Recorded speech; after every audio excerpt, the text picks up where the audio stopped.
Hey guys, I wanted to share how I save money running my small business.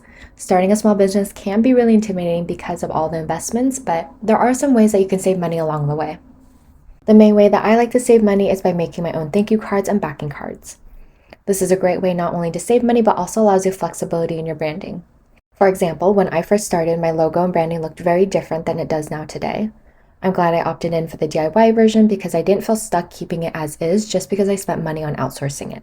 By making it yourself, you also have the option to create different versions for different products, as well as launches or even some holiday themed ones. Lastly, it's a great way to reduce waste by only creating them as you need them. I'm going to show you how to create these on both Canva and Procreate today.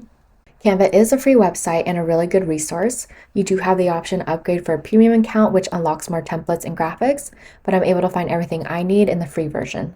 Procreate is a $12.99 app that I use on my iPad to draw, but if you're not doing digital art, you really don't need Procreate.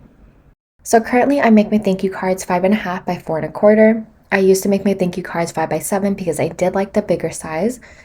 Since then, I've adjusted to a smaller size because a standard 8.5 by 11 sheet of paper divided by 4 sections does equal 5.5 by 4.25. Doing it this way is a little bit more sustainable because it does help you save paper. The paper I like to use is 110-pound matte cardstock, but you can definitely use a glossy paper if you prefer that look. Please note that it is important to make sure that the type of cardstock that you're going to use is compatible with your printer. If your cardstock is too thick for your printer, it might end up jamming. I'll go ahead and link all the supplies that I use in the description below. So the first step is going to canva.com, and then you can go ahead and create your free account.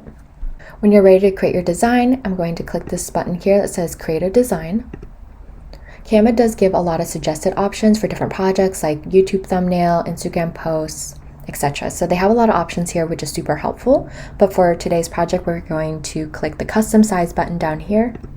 You're going to make sure that you click inches, and then you're going to enter the dimensions of your thank you card. So I'm going to do 4.25 by 5.5, and then click Create New Design.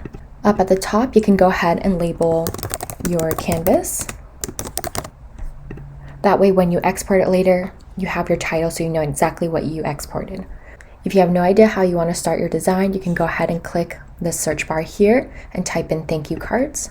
Canva does have a lot of templates, which is super helpful because this can be a really good starting point for you. So you're going to scroll down and find something that you like and just click into it. When you're using a template, you can change all the colors, placement, and font, so it's really customizable. Over here on the left side, Canva does provide additional options that are similar to what you had picked, so it definitely pulls based on things that are similar to what you've already liked. If you already have a design but you just want to finalize the placement on Canva, what you can do is click the Uploads button here and upload your files. For me, I already have my file uploaded, so I'm just going to click into it. And I'm just going to size it to the sheet of my canvas.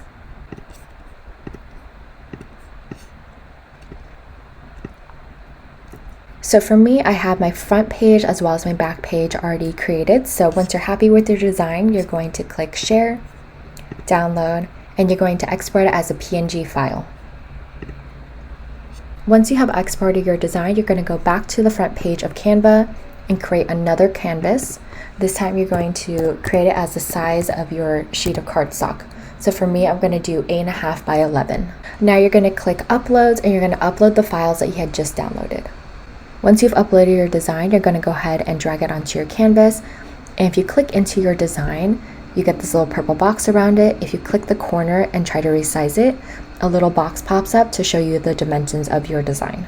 So for me, I'm going to go ahead and resize it to the size I had intended. I'm going to do 4.3 by 5.5, and we're going to drag it to the top corner of this page.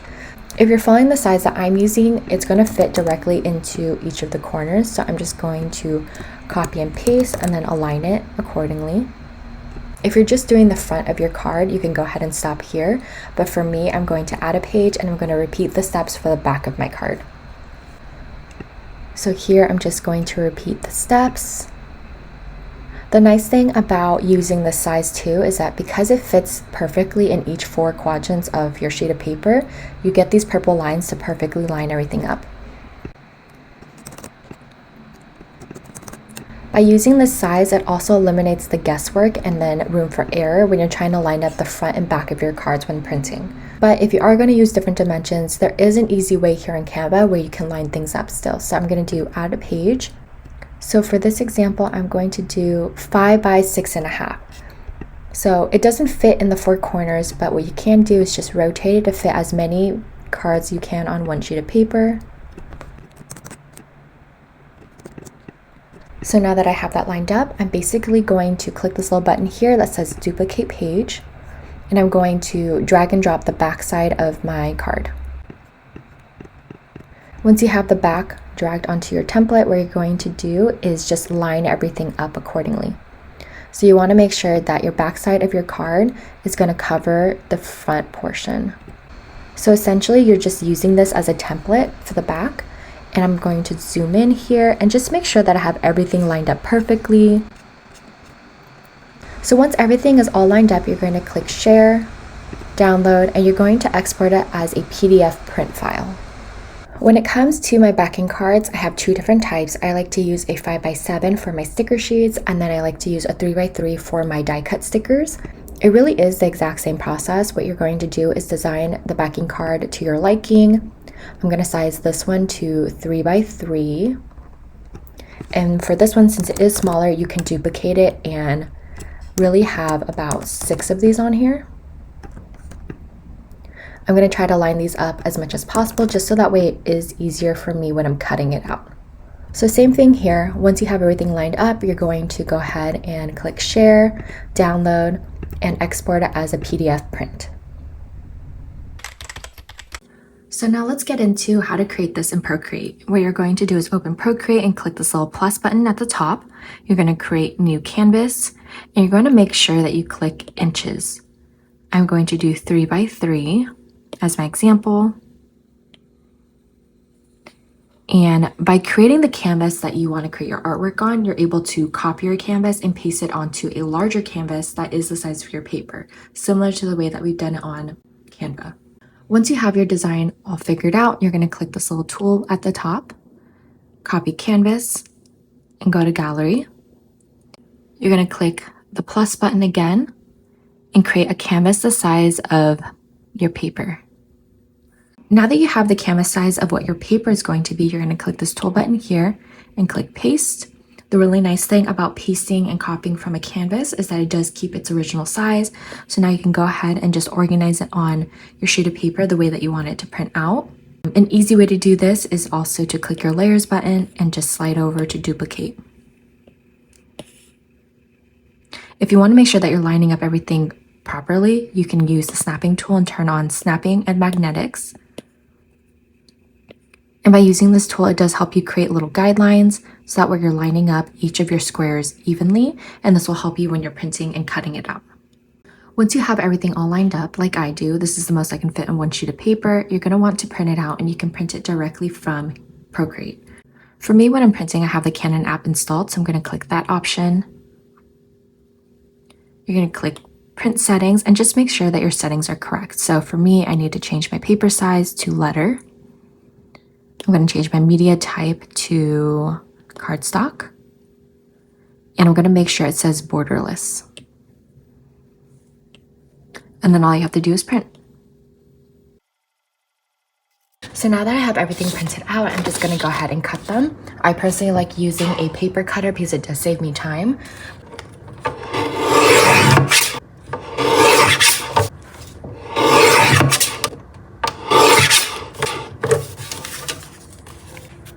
So this is what it looks like so far. So I'm going to cut out the rest really quickly.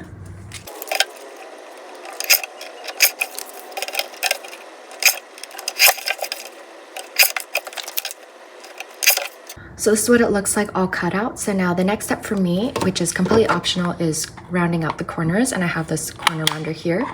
It has 3 different sizes, but I'm going to pick the medium size.